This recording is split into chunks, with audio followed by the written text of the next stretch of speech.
अस्सलाम वालेकुम दोस्तों। अब तक की बड़ी खबर ये है कि आर्मी चीफ को फुली इख्तियार दे दिए गए हैं, कुली तौर पर इख्तियारात दे दिए गए हैं वज़ीर आज़म शहबाज शरीफ की तरफ से कि वो जिस तरीके से चाहें तो इंडिया के साथ निमट सकते हैं।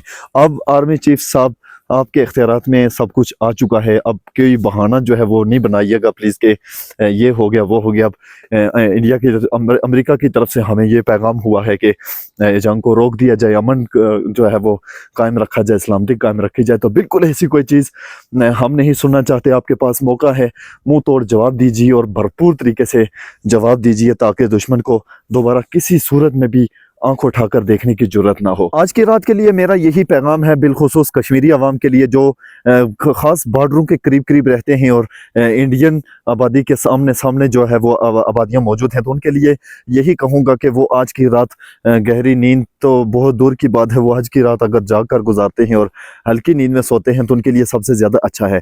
इसलिए कि आज की रात इस ऐलान के बाद कुछ भी हो सकता है, पाकिस्तान की तरफ से भी और इंडिया की तरफ से भी, क्योंकि दोनों तरफ से आज की रात खासा खतरा है। तो इसलिए अपने आप को आज की रात के लिए महफूज रखें और ख़ुद को जागता हुआ रखें और ख़ुद को एक्टिव रखें ताकि किसी भी हंगामी सूरत हाल के बिना पर आप फ़ौरन इकदाम उठा सकें और अपने आप को और अपनी फैमिली को और अपने घर बार को बचा सकें। तो दुश्मन का डट कर हमने मुकाबला करना है और किसी तरह की भी कोई लचक इस बार हमने नहीं दिखानी है, बल्कि हमने मुंह तोड़ जवाब देकर दुनिया को दिखाना है कि हमारे अंदर कितनी पावर है और दुनिया हमारे सामने क्या चीज़ है। अवाम पाकिस्तान और अवाम कश्मीर कुल्ली तौर पर मुकम्मल तौर आपके साथ खड़ी है और किसी भी महाज पर आगे जाकर डट कर मुकाबला करने के लिए तैयार है। लेकिन इतना ज़रूर याद रखिएगा कि आर पार दोनों ममालिक के दरमियान जो भी कशीदगी चलती है और जो भी मसाइल होते हैं, जब भी कोई इस तरह की जंगी हालात होते हैं तो सबसे ज़्यादा नुकसान बीच में मौजूद इस खिते आज़ाद कश्मीर के अंदर होता है। तो आज भी देख लीजिए कि सबसे पहले इसी खिते के अंदर शहादतें हुई हैं और यहीं पर यह सिलसिला जारी रहेगा। लेकिन हम सिर्फ इतना चाहते हैं कि जब हमारे इस खिते के अंदर, जब हमारे इस मुल्क के अंदर, इस इलाके के अंदर कोई एक जान ज़ाया होती है तो दुश्मन की भी एक जान ज़ाया होनी चाहिए।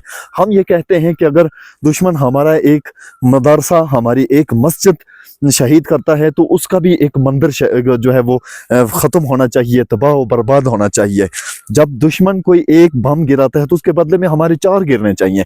हम ये कहते हैं डरपोक बात बिल्कुल ना करें, डट कर मुकाबला करें दुश्मन का। अवाम आपके साथ खड़ी है, हर महाज के ऊपर लड़ने के लिए तैयार है।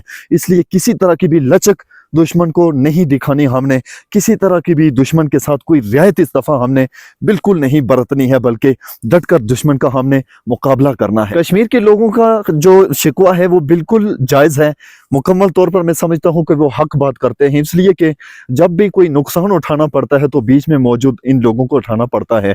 लेकिन इसके बरक्स, इसके बदले में हम इन्हें क्या देते हैं, हमारी तरफ से कश्मीरी अवाम के लिए क्या सहूलत है और कश्मीरी अवाम के लिए क्या सेफ्टी है, इस चीज़ के ऊपर बिल्कुल हमें सोचना चाहिए। यही वो वजूहात हैं जिन वजूहात की बिना पर बाद में कश्मीर के लोग ये कहते हैं कि पाकिस्तान और इंडिया आपस में खेल खेलते हैं और नुकसान बीच में कश्मीर उठाता है। तो ऐसा हरगिज़ नहीं होना चाहिए, बल्कि अगर बीच में नुकसान कश्मीर का हो रहा है तो बदले में दोनों तरफ उसका जवाब होना चाहिए और बिलखुसूस पाकिस्तान जो है वो करारा जवाब दे इसके बदले में।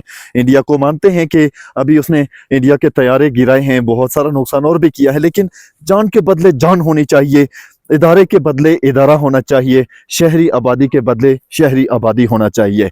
हम अमन का दर्स देते हैं, देते रहेंगे, लेकिन जब इस तरह की हरकतें दुश्मन करने लग जाएगा, जब इस तरह के ओछे हथकंडे दुश्मन इस्तेमाल करने लग जाएगा तो फिर कोई रियायत होनी नहीं चाहिए। किसी तरह का भी कोई उसके साथ रियायत बरतने की ज़रूरत हमें नहीं होनी चाहिए। डट कर हम उसका मुकाबला करें और डट कर उसे जवाब हमें देना चाहिए। यकीनन अब तक की इतलात के मुताबिक दुश्मन बौखलाहट का शिकार हो चुका है और दुश्मन अब माफिया मांगने पे आ चुका है और वो अब अपना जो हथियार है वो फेंकने पर तैयार हो चुका है। यकीनन ये पाक फौज की हिम्मत है और यकीनन ये हमारे ईमान का जज्बा है कि कोई भी ताकत हमारे सामने इंशाल्लाह नहीं ठहर सकती। अल्लाह के हुक्म से अल्लाह ताला हमारी गैबी मदद ज़रूर फरमाएगा। हमारे जितने भी फौजी जवान इस वक्त दुश्मन का मुकाबला कर रहे हैं और पोस्ट्स पर मौजूद हैं, बॉर्डर्स पर मौजूद हैं, उन सब के लिए हम दिली तौर पर दुआ करते हैं। और जितने भी लोग सुनने वाले हैं सारे लोग बाकायदा से दुआ का अहतमाम भी कीजिएगा मसाजिद के अंदर भी, नमाज के बाद भी, ताकि अल्लाह ताला हमारे इन फौजी जवानों को हिम्मत और ताकत अता फरमाए और फतह याब हों और हमें कामयाबी से हमकिनार फरमाए। अल्लाह ताला सब जितने भी लोग दुश्मन का मुकाबला कर रहे हैं उन सबको कामयाबी अता फरमाए और गैब से सबकी मदद फरमाए। पाकिस्तान जिंदाबाद, पाक फौज पाइंदाबाद।